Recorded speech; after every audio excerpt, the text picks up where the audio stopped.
In the last class we have seen that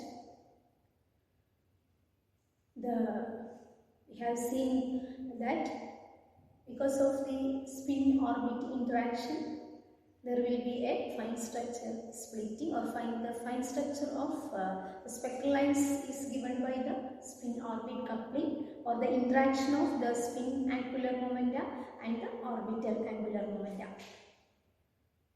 So now we can see that the next topic is what is the cause of the anomalous Zeeman effect.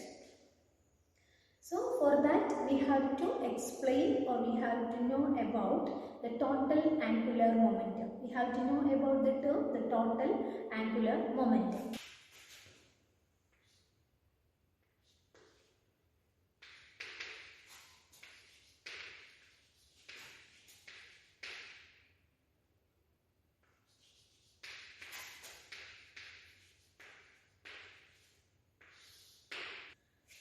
And in a total angular momentum, as in the case of the orbital angular momenta and spin magnetic momenta, this total angular momenta is quantized in both magnitude and direction. So, this total angular momentum is represented by the vector J. This is actually a vector, J vector. So this is total angular momentum vector, and it is having certain directions and it is having certain magnitude. These are all quantized, both magnitude and directions are quantized. So the orbital angular momentum and the spin magnetic momentum together contribute for this total angular momentum. So at first we can consider for a single electron, if the outer shell is containing or the single valency electrons like hydrogen, if the outer shell is containing only single electron, that is hydrogen and the first group elements. So the first group elements all have a single electron in the outside shell, and for hydrogen only one electron is there. So for all other elements in the first group all have single electron in the outer shell. And certain ions like helium, magnesium, beryllium, magnesium, etc. ions, helium ion, beryllium ion, magnesium ion, etc. also having a single electron in the outer shell. So we can consider as an example, we can deal with this single electron, the properties we can deal with next.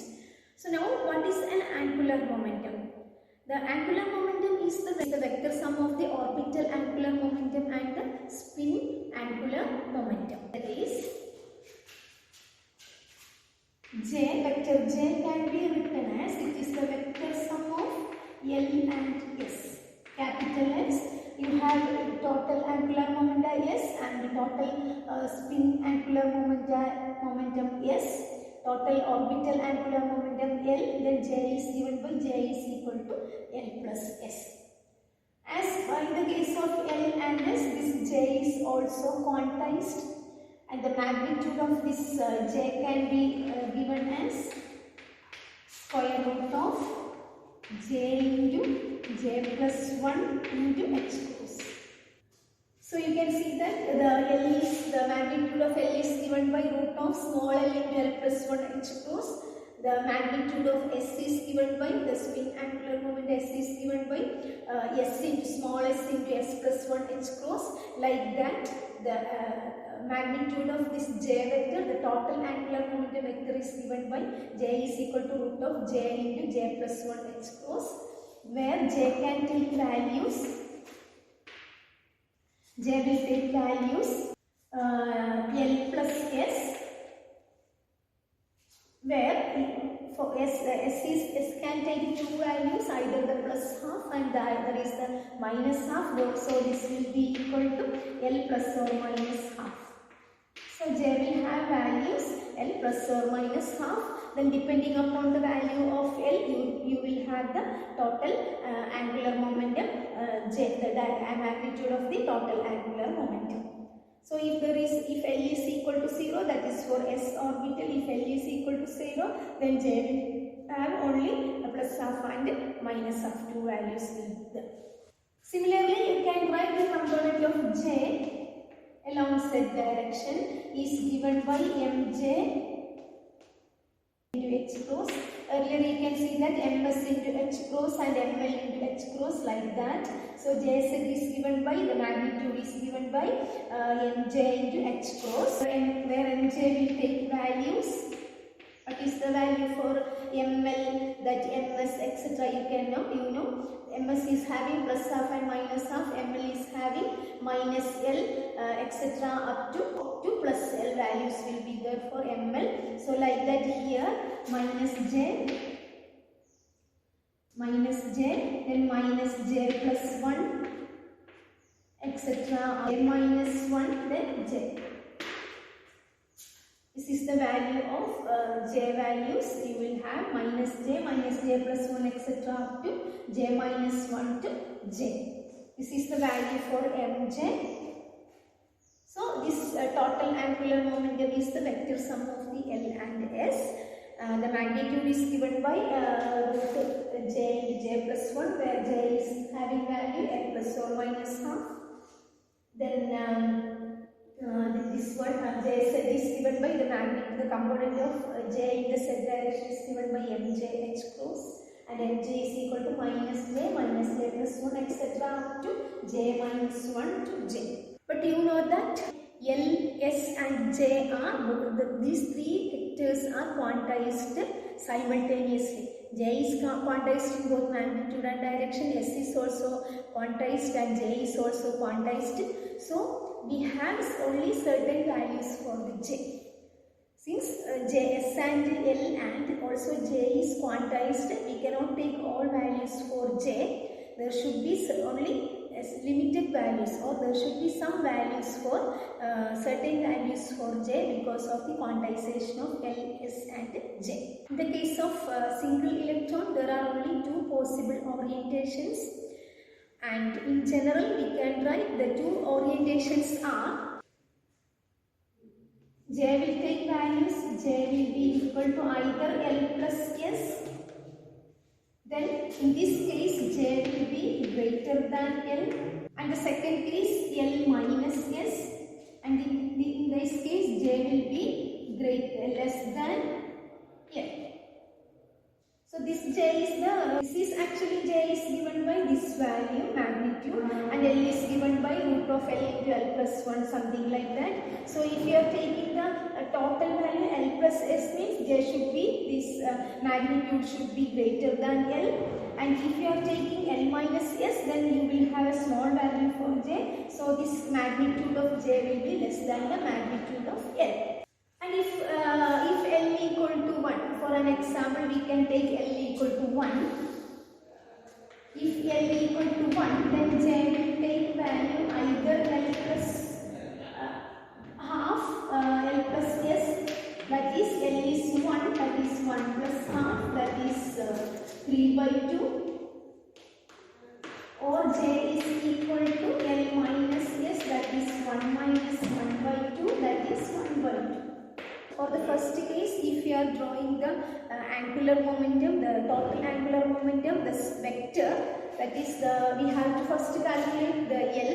If you know, the capital L is given by root of L into L plus 1 magnitude h cross, and the S is given by, capital S is given by root of S into S plus 1 h cross. So the magnitude of J also you can calculate using this J. If J is 3 by 2, then you will have 3 by 2. J you can calculate from this equation for these two cases. For this case J value will be more. For this case J value will be less than the L value. For this small J value, the magnitude should be greater than this L value. Since here only 1 we have, here 3 by 2 is there. So root of 3 by 2 into 3 by 2 plus 1 h cross is the magnitude of J in this first case, that is greater than this magnitude for L equal to 1. So in the second case J is half, so you will have a lesser value for this magnitude here than this value, that is here it is 1. So L is 1, so you will have some value here.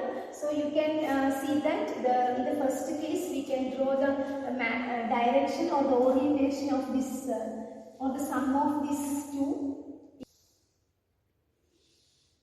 You can draw, this may be the L and this is S and this is the J vector. And for the second case, J is smaller than L. This is J, this is S, this is L and this is S. So this is the second case, J is equal to small j equal to half. This is the first case. Here J can be given as magnitude should be root of 3 by 2 into 3 by 2 plus 1 h cross. This is the magnitude. And in the second case when j is equal to half, the j will be given by root of half into half plus 1 h cross. So this will be a smaller and this will be larger value for this when L equal to 1. So we can do a problem or we can just find out the different orientations for J in a particular case. That is, what are the possible orientations for j equal to 3 by 2, that is this case, for j equal to 3 by 2 and for j equal to 1 by 2. For L equal to 1. For L equal to 1 we got these two values. Here L is equal to 1. So what are the possible orientations for this value? If for L plus S and this is for L minus S. So we can find the possible orientations. The possible orientations are given by the mj value. You can see that in the earlier case the orientations is given by for orbital angular momenta, the orientation is given by ml values. For spin angular momenta, the orientation is given by ms value. So here the orientation is given by mj values. What is the value for mj? mj will take values minus j plus 1 etc. to j minus 1 and j. So what is j here? Minus 3 by 2. Then what is minus 3 by 2 plus 1? That is minus 1 by 2. Then minus 3 by 2 plus 2. That is 1 by 2. Minus 3 by 2 plus 3 by 2. The plus j value. So minus j to plus j. And we have to add the quantities, or we have to, this is the general case of we have to either we can add 1 1 1 etc. then it will reach to j value. So there are 4 possible orientations when j is having a value 3 by 2. So for this value here, this is for j equal to 3 by 2, you will have these values for mj. So for j equal to 1 by 2, mj will have values minus 1 by 2, then minus 1 by 2 plus 1 means 1 by 2. That is the plus j value. So only 2 possible orientations for this j value when this j is half, and 4 possible orientations for when j equal to 3 by 2. So you can draw the orientations. This is the j set.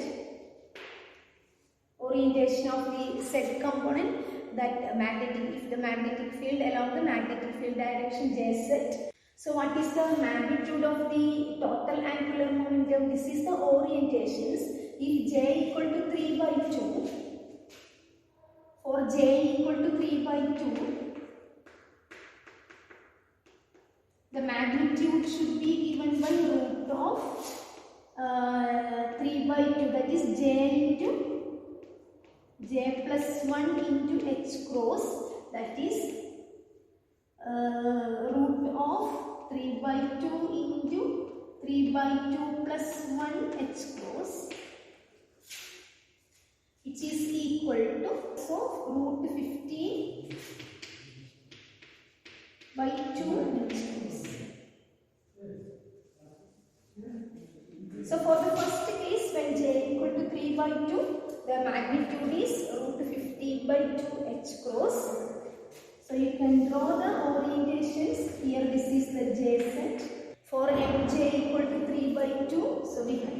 start from here. Mj equal to 3 by 2. Then mj equal to this mj equal to 3 by 2, mj equal to 1 by 2. Then mj equal to minus 1 by 2, mj equal to minus 3 by 2. So you can draw.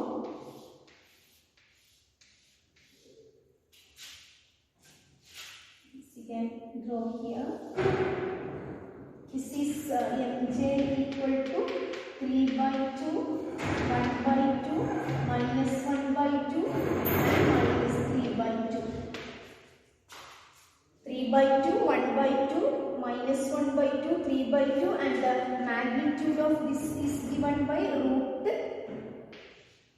15 by 2 h cross. These are the different directions, and this corresponds to, you can draw write this here, that is the magnitude is j is given by root 15 by 2 h cross.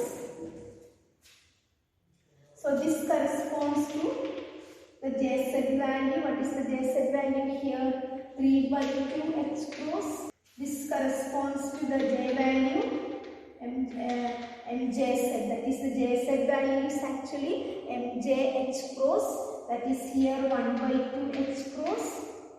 This value is, this is the jz value mj into h cross. Mj is minus 1 by 2 h cross. Here it is minus 3 by 2 h cross. This is the jz values and the corresponding orientations, and the magnitude of each vector is given by the total value, that is root 15 by 2. So this will form a circle. We can draw the locus. Similar way, you can draw the j for j equal to half. For j equal to half, you have the two mj values, that is minus half and half. The magnitude of j is given by root of 1 by 2 into 1 by 2 plus 1. That is j equal to half. That means that is equal to root 3 by 2 h cross. So for this one, we can draw, this is jz. So only two orientations are there. One is in this direction and the other is in this direction. This is half, mj equal to half. This is mj equal to minus half. And this is the orientation here. And the value corresponds to the jz value is given by minus half h cross. Here the jz value is given by half h cross. This is the j value. So these are the orientations here. Different orientations for j value. So in that way we have known that the total angular, there is a total angular momentum vector, and it is given by the vector sum of the spin angular momenta and the orbital angular momenta. These two will contribute to the total angular momentum, and the different orientation is given by the mj values. Mj will take values that is from minus j to plus j values, and the set component of this vector is given by mj into h cross. So these are the two orientations for when j equal to 3 by 2. For possible orientations will be the for this one, two possible, or j equal to half, two orientations will be the value for L is taken as 1. So 1 plus half and 1 minus half, that are the two orientations. And you can see that if there is no magnetic field present, the total angular momentum j is conserved. Only two interactions are there, the L and S interact mutually, or there is a spin orbit interaction and there is a total angular momentum j. If the external magnetic field is 0, then j is conserved, then you will have a constant value for, or the value of j will be a constant. So j is conserved. And there will be, since there is an angular momentum, there will be internal torque and the internal torque and the precision of L and S around J. And the precision and the torque of L and S are around the resultant J. So this is conserved there, J is conserved there. So the torque and the precision of L and S around J will be there. But if there is an external magnetic field present, then what is the thing is, this J vector, this total angular momentum is precising or around the external magnetic field. That is, this J vector, if the external magnetic field is present, the J will be, the total angular momentum vector is precising around the external magnetic field B, but the L and S vector is continuing to precise around this J value. And this precision of the J vector, the resultant J vector around the magnetic field produces what we called as the anomalous Zeeman effect. And the precision of this J vector around the external magnetic field produces the anomalous Zeeman effect.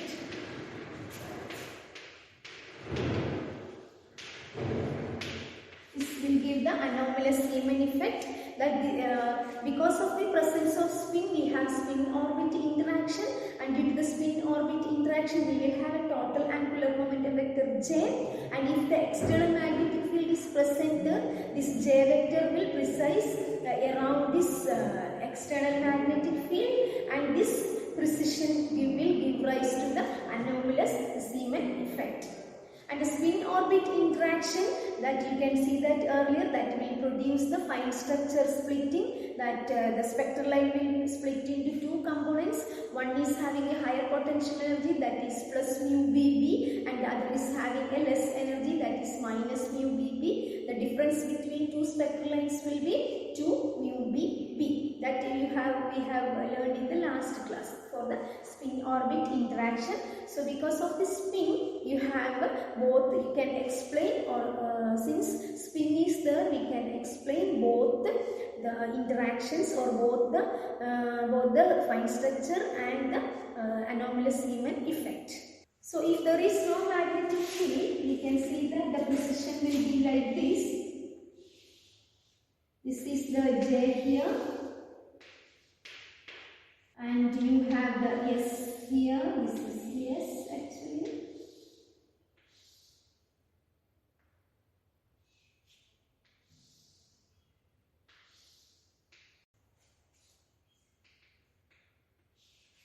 And this is the L value here, and this is the S, and this will rotate in this.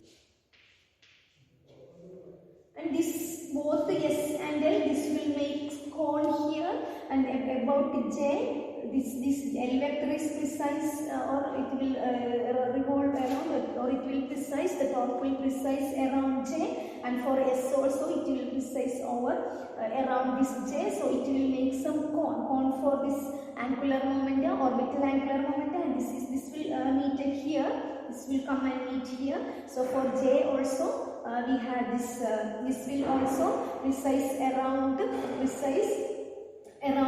J value. This is in the case if there is no external magnetic field.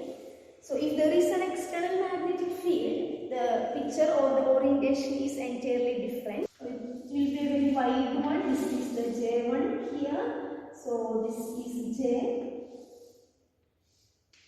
and here the B is here. This J is precise around, this is actually our J. So this, but this S and this is our S, and this is our L, and this is our S. This will precise around this J. This is the J, and this will precise.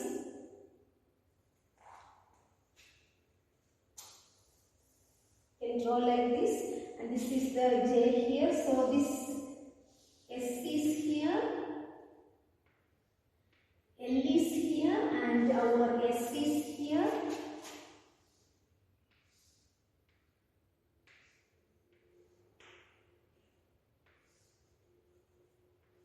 This is L, this is S, and this direction it is revolving, this direction it is precising, and this is the J. This L and S continuously, or it continues its precision around the J, but in the presence of external magnetic field, this J will precise around the external magnetic field. This process is there. Here you can see the process that the same thing is there. L and S will precise around this J vector. The total angular momentum will precise around the external magnetic field. And this precision of this external total angular momentum will contribute towards the, or it contribute the anomalous Zeeman effect. And the next thing is that how these two L and S were interacting each other. We have two coupling schemes, how these L and JS vector couple. So we have two coupling schemes. One is the LS coupling and the other is the JJ coupling. So that we can take in the next class. Now we can stop. Thank you.